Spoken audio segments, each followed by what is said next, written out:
You're right. Now it says status, you will be live soon, and I'm 7%, 8%, 9%. Okay, 75%. You probably see the same thing. Here we go. It really takes a while. Okay. Good afternoon, good morning, good evening. Welcome from wherever you're joining us around the globe. We're so excited to be here for this session. My name is Gali Gordon. I'm Director of Partnerships for Masa Israel Journey in North America. And I'm so excited to be able to be here with all of these great panelists and partners.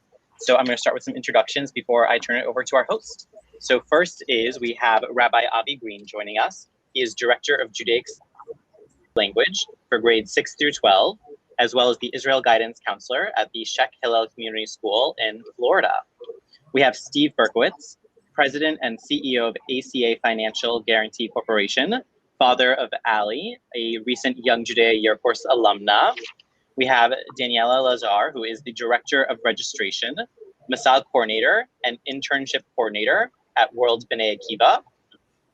And we also have our great partner, Phyllis Folb, who is the Executive Director of the American Israel Gap Year Association, of a recently published Find Your Right Direction, the Definitive Israel Gap Year Guide. I recommend you go ahead and order on Amazon as we speak. And I'm just so excited to have everyone here today. I'm going to turn it over to Phyllis to moderate this discussion.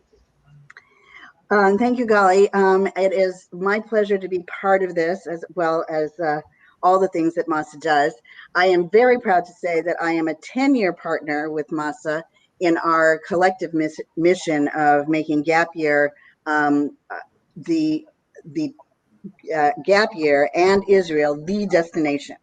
It has been our mission to make gap year part of the post-secondary experience, not an also-ran, but something that is totally thought of, you know, in all your decision makings as you go on to your next step after high school. We do that in a variety of ways. We have many events that we've partnered with Masa. We do counseling on our own. And of course, you can follow us, our Instagram page, which is Israel Gap Year, where you see Gap Year live and all the programs. So it gives you a good experience. So without further ado, I'm very excited that we have a wonderful cross-section of people on this panel, from a parent to a program to an Israel guidance counselor and principal, so that you can really get some good insight into how to make your decision and find your right direction. So I'm going to let everybody take a moment and tell us their relationship to gap year, whether it's personal or professional, so that we get a little insight into who they are. So I'm going to start with Rabbi Avi Green. Hi. Welcome. I am Rabbi Avi Green. I'm the Director of Israel Guidance for the purposes of this meeting at Sheikh Hillel Community School. I've been doing gap year advising for almost 20 years. I've worked with families who have gone to yeshivas, into seminaries, into experiential programs, into academic programs, and I'm also a proud gap year parent. There you go. Speaking of parents, Steve, tell us a little bit about your experience and your relationship. Thank you, Phyllis. My name's Steve Berkowitz. My wife, Jane, and I have 4 children, and my third child, my daughter, Ali, just came back within the last 10 days or so from a gap year in Israel. And as we'll get into during the presentation, could not have had a better experience as a young person and during a difficult year, and quite frankly, as parents as well. Great. Daniela, tell us a little bit about your connection. Sure. So I am not only the Director of Registration and Masa Coordinator for World B'nai Akiva's Hachsharot program, but I am also a Masa alum myself, having gone to seminary many years ago. But all I remember from my gap year experience was that it absolutely changed my life, put me in the right direction, and genuinely made me the person I am today. So I only ever have positive things to say about taking a gap year. Great. And Gali, we know, you know, your wonderful connection with Masa and a fearless leader here today on this wonderful program. So I'm going to start. We've gathered first of all, you know, Gali's going to be seeing your questions, so feel free, but we're going to we've gleaned some questions that are most frequently asked, and we're going to ask it some of the people on our panel first. And then if you feel that you want to ask a question, just type it in the chat and Gali will forward it to us, okay? And then we'll have time at the end for general questions. So I'm going to start with you, Rabbi. Let's start from the basics. Why do you feel a student should take a gap year, both as an educator in general and also from a Jewish perspective? Sure. So I would say there are three main reasons. The first is probably maturity, right? We know that when students go off and have this gap year experience, in this case, whether it's in Israel or elsewhere, they mature significantly. It gives them an opportunity to do things that they have not done. And I think that's part of the reason why it's actually recommended by colleges. At this point, all the Ivy Leagues recommend it. The vast majority of colleges recommend taking a gap year. They believe that it helps students return, and that when they return, they are more committed to their studies and more committed to the college or university that let them go. The second reason is it really builds a strong connection to Israel and the Jewish people. A lot of our kids have grown up feeling connected in some way or another to Israel, to the Jewish people.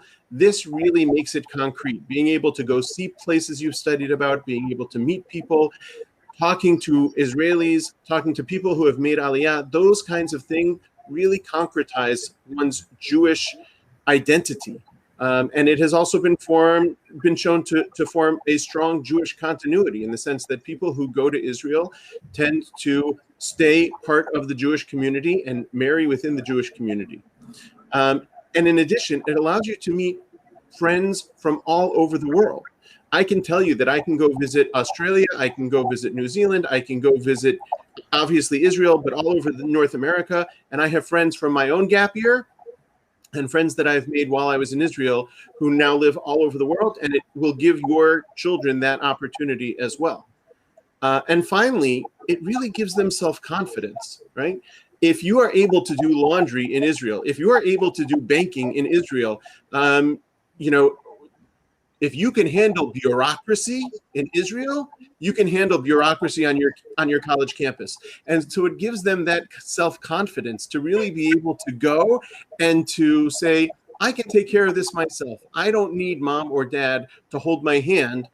I can really be more self-reliant. And so I think those are three of the ways that kids really benefit from taking this gap year, and particularly taking it in Israel. Great. Thank you so much. One of the things that have always come up, is always an issue, is the ugly money situation. How am I going to pay for this? And that has always been like the main thing. Like, I really want to go, but how am I going to fund this? And we have two people here that can talk to this very important question. I'm going to add a couple of 2 cents in the end. But first of all, Masa has been at the forefront of offering grants and scholarships over the years, and they are well known for that. And then I want to start with you, Gali.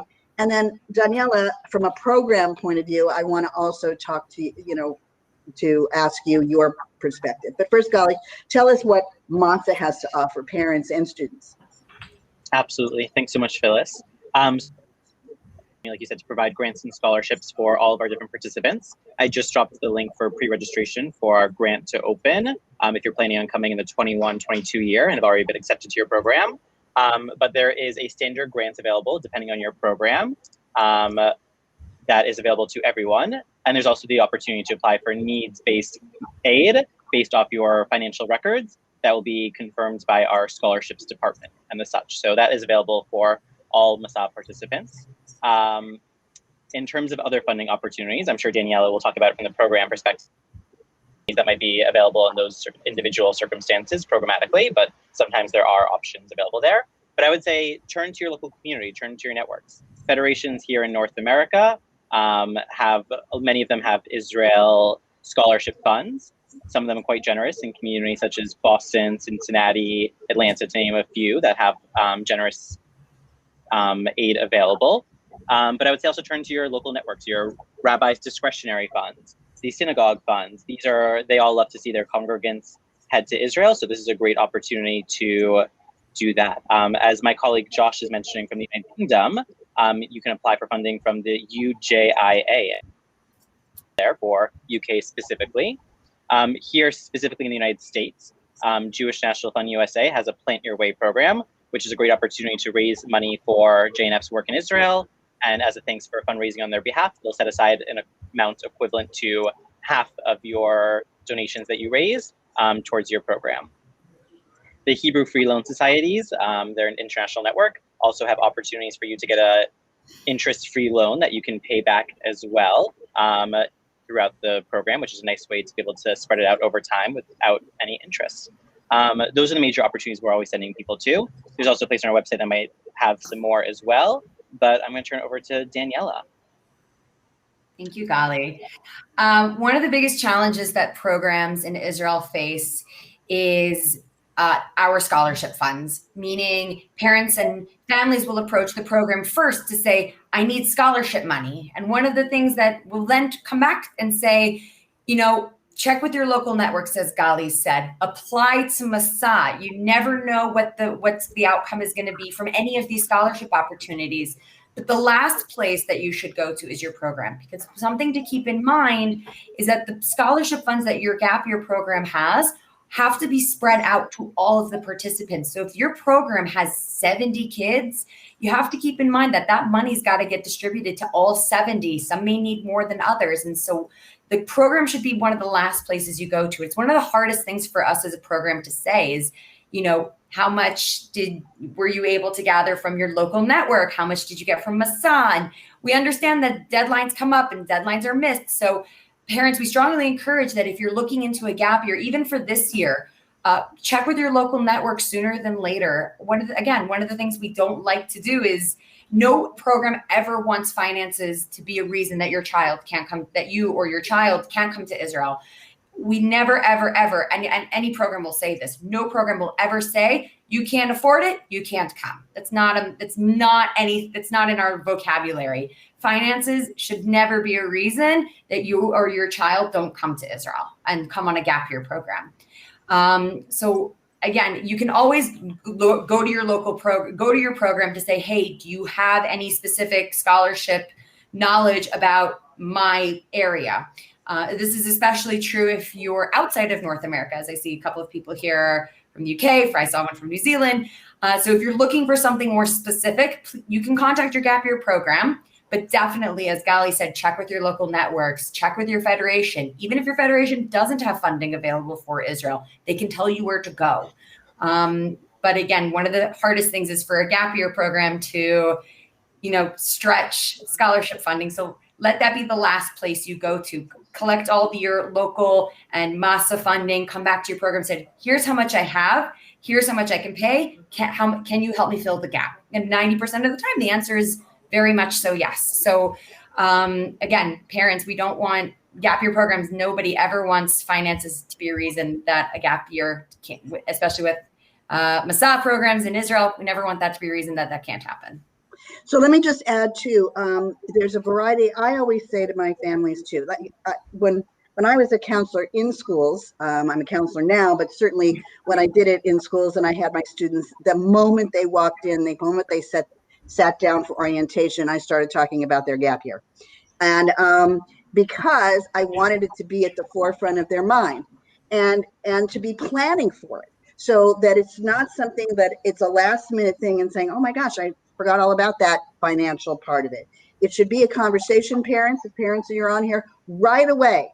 Is that, it could be junior college, it could be an Ivy, it could be a state school. You're always thinking about that even as you begin your journey. Well, gap year should be also something you're thinking about. And when you're thinking about that, to start thinking about how am I going to, as I said in the beginning, the gap year should be a crucial part of this post-secondary experience to be planning financially.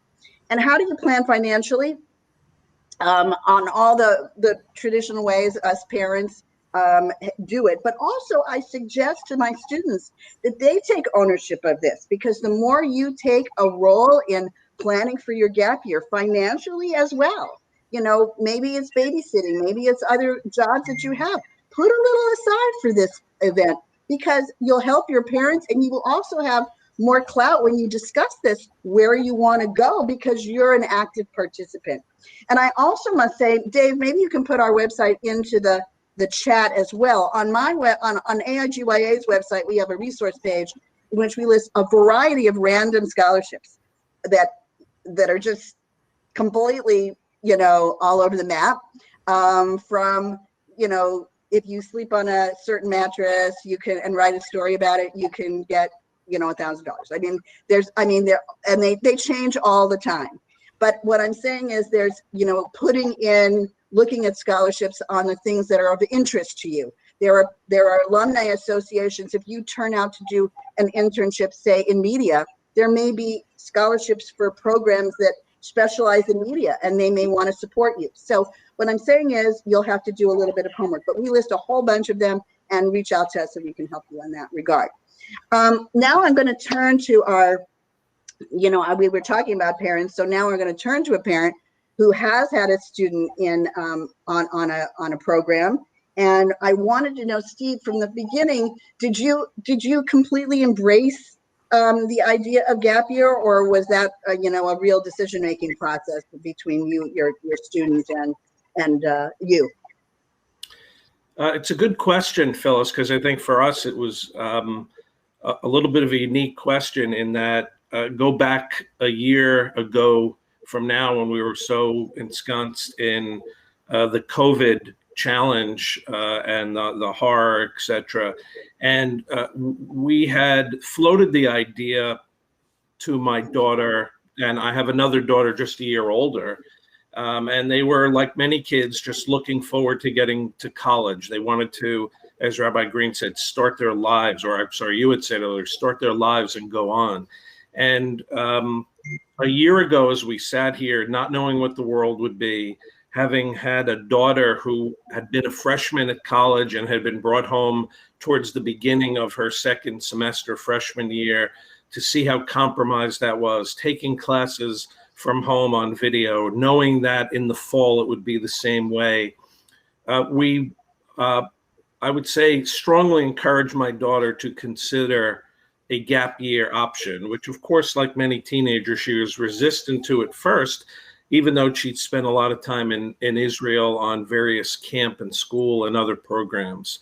But as she thought about it a little bit more on her own, and we slowly nudged her in that direction, and for our family, a gap year only would have been Israel or a program that touched upon that. But in light of the year that we're in, certainly with the global challenges that COVID posed, Israel was certainly the only option. We pushed it more and more, and my daughter began to embrace it. One program in particular for us, we looked into a number of programs, but gave her the freedom because, as Rabbi Green was saying, we knew that the year would help her with independence and wanted her to start this. This was an extension of her college application and ultimate selection process. So by the time she had reached the decision that this is what she wanted to do, it was really a decision that was hers, one that she embraced. And while she was fearful of missing out on that year, she was very much looking forward to a different type of experience in Israel. Now that she's back, is she reflecting on that year, and and what are her thoughts? And actually, you as a parent, what do you see? I think I mentioned at the outset, she's back about 10 days now, and it was, look, every year, if you were in college, and certainly Israel or anywhere in this world would have been, there were many issues to deal with. She had the time of her life. She came back. I think I'm really echoing everything that Rabbi Green said for the reasons to go on the trip. My daughter and the friends that she had, you can go check, check, check, check. Personal growth, greater independence. And mine were kids that had a relative level of independence, but a love of Israel, a love of culture, immersion into Israeli culture. My wife and I think the biggest challenge was we had planned to visit her You send a kid to college, you're not going 9 months without seeing your child. That was unfortunately unavailable to anyone this year. But while kids go off and have to do things on their own, for the parents who are not ready to let your child go off completely, they have this thing called video conferencing where they can talk to their moms every day. And it became a little bit less and less of what do I need? How do I do this? And more about this is what I did today. These were the things that I'm looking into. This is how more curious I am culturally, intellectually, religiously, etc. So as parents, certainly not being able to get there and see her was a hardship, but to see the young woman that she's come back to, more mature and ready for college, more mature and ready for life, her biggest issue is, will she be more advanced in that regard than freshmen who will be entering her incoming class as she will be? Wow. Well, that's a very positive experience. That's certainly my experience with having students back. I mean, I've never had anyone say, "Gee, I'm sorry I went on a gap year." Mostly, I hear from kids who are sorry that they didn't go on a gap year. Oh, why didn't I think of that before? I should have done that. And so now we're coming to the places. How do we choose a gap year? What are the tools of the trade? I'm going to tell you from my perspective, one of the first things I tell my students to do is, my own daughter picked her gap year when she was in the 9th grade because she liked the way the girls turned out. The program she looked at, she decided in the 9th grade, and that she made her decision. And why was that? Was because she met girls who came back and she liked how they turned out. And so I often say it's not a bad place to start with alums and say, look at all these people who came back from their gap year. I really like the kinds of people and values and things that they have. Now with our social media, every gap year program has a Facebook page. Everyone has an Instagram. We have, as I told you in the beginning, Israel Gap Year, a big ambassador program to all the programs in which we follow gap year students in real time. Students have said it was like the best way for them to see things happening going forward. But then I say to my students, when we get down to really talking about it, is, what are your goals? Are your goals academic, spiritual growth, job skills? First of all, let's define those. Do you want to come back and tell your buddies, I had this great experiential experience? Or do you want to say, wow, I filled my resume with all these great things? What are your goals, first of all? Then ask yourself, location. Am I a rural person? Am I a city person? Where do I want to be? How do I want to do? Is travel really important to me within the country that I have decided, obviously in our case, Israel? And then also structure. I think this is really important. Am I an all-day learner? Am I someone who wants to have more freedom? And also, how do I live by rules? Like, a lot of people talk about independence, but no matter what program you're on, there are rules, okay? And can I live with them? Because if you can, that's an important thing, because no one wants to be bristling at their program and how they do things. They want to be part of the teams. And then I always look at mentorship. This is a whole year in which you get to explore a lot of things. But the people who run these programs, the madrachas, etc., are they going to be good role models for you? Are they going to be someone you can talk to? And I have also a whole list in our book, Find Your Right Direction. I have a whole list of questions you can ask programs and alums so that you can find out, is this where I'm going to feel the most comfortable? And lastly, philosophically, do I fit with this program? You don't want to be butting heads. You want to grow. It doesn't mean you have to do the same thing you've always done, but philosophically, am I going to feel good in this program? And then I'm going to turn to you, Rabbi. You do this all the time. How do you talk to your students and ask them how to create a good path to finding their right direction.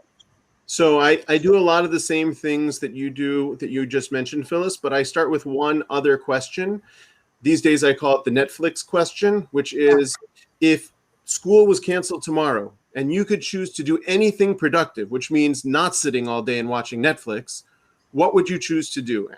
And part of the reason I ask that question is because kids are so programmed today that sometimes they don't even know what it is that they really enjoy doing, right? I do this because it's good for my resume, or I'm on the sports team because it's important and it's part of my school and it's part of what I've always done. But if I just had a day off, what would I choose to do? And that helps me get a sense of their interests. And then I move to some of the questions that that you mentioned. And I like to sit down together with parents because I think it's a conversation that hasn't always happened. And I ask them, what are your goals for next year, right? If you're planning on going on a gap year, what are your goals? And like you said, are you very interested in getting credits? Are you looking for travel? And there are programs, just about every program will take you to travel throughout Israel, but there are also programs that will take you to visit Jewish communities outside of Israel. Are you interested in learning? Are you interested in half day and some of this and some of that? And then I tell them, really look at the websites and listen to the programs. This year, it was really interesting that so many of the programs were not able to come and visit because of COVID.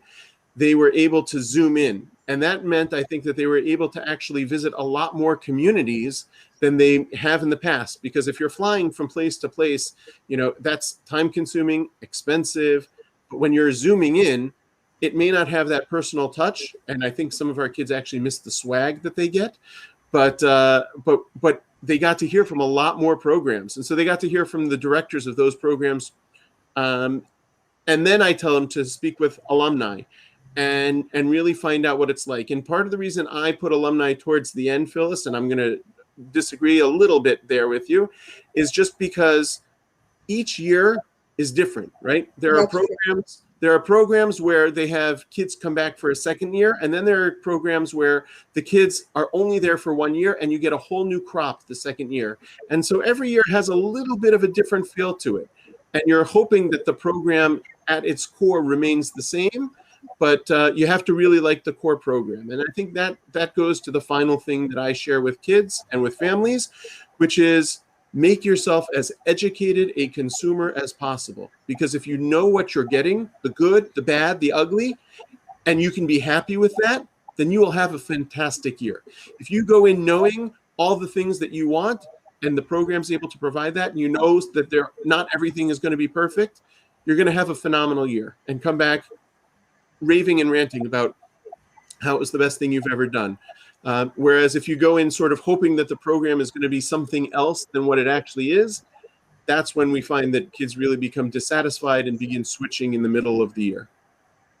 I so agree with you. And I also feel like, as I said, both financially and personally in this decision-making process, this is the opportunity, students out there, for you to take ownership of this decision. And a lot of things you're going to decide about yourself in this year and who you're going to become will depend a lot on the program you choose. So the more involved you are in this, parents, as I agree, this should be a group decision with your parents and your counselors who care so much about you. But I think the more you are involved, the more you're going to feel confident about your decision and feel the excitement about going. And one of the things I wanted to follow up with what Rabbi said, and I think what Steve said about his own daughter, in terms of the colleges, but we did a little research before this program just to see where the colleges were holding on gap year. And as we had suspected, as it has been in years past, the colleges are still gung-ho. I mean, it's been a rough go for them as well, but they still see that the gap year is a very positive experience in terms of what Steve had described and Rabbi described as somebody that more retention, better academic success because they're settled and they know things. How you approach the schools is that you do apply first. That's been our recommendation. Get accepted, and once accepted, usually it's a short form on their particular portal and about getting approval to take their gap year. They want this to be a gap year and not a goof year. They want to know that what you are doing in this year off is a productive year. And so they do want to see that in you. And that's why you have to get usually approval. And a lot of kids ask me about credits. That is a school to school decision. It depends on some of the gap year programs that you choose. Some are affiliated and give American credits, and some don't per se, and they have a particular syllabus, and you have to turn it in. Most colleges prefer that you don't take college level courses because they want all your credits to be at their particular university or college level. If they do give credit, again, it's approved by them, and then it's usually in the general your general education, like your electives. So it doesn't go towards a major or something like that. So it's just something to bear in mind. But sorry to cut you off, but on that note, can I add one other thing? Yes, I think please do. I think is really important. It's the idea that when you're going off to when you're coming back from your gap year to go to college, it is beneficial to try and have as normal a freshman year as possible. Exactly. Right? Live in a freshman dorm. Go to freshman orientation, do all the things that a freshman would do, because that's going to orient you to the university or college that you're returning to. And that's going to be very important in terms of making friends and in terms of connecting. And one of the secrets that I've found over the years is that if you speak to admissions about college credits, their job is to say no, generally speaking.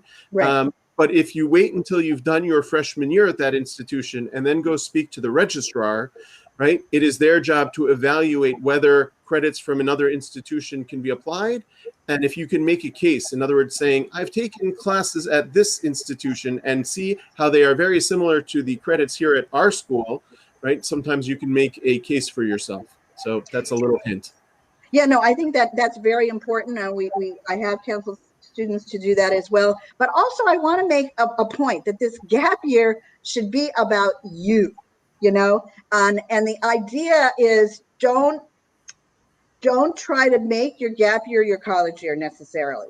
They're different, wonderful experiences, and I think that's what colleges want you to do.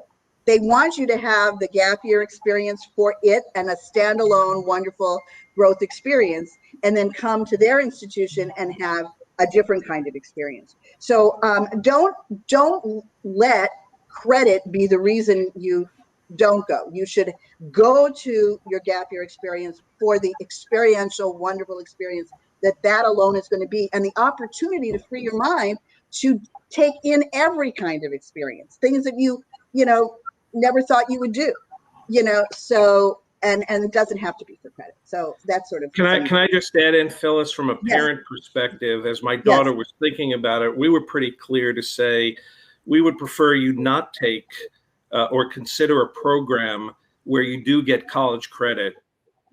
Forward to college, this is not meant to take the place of college.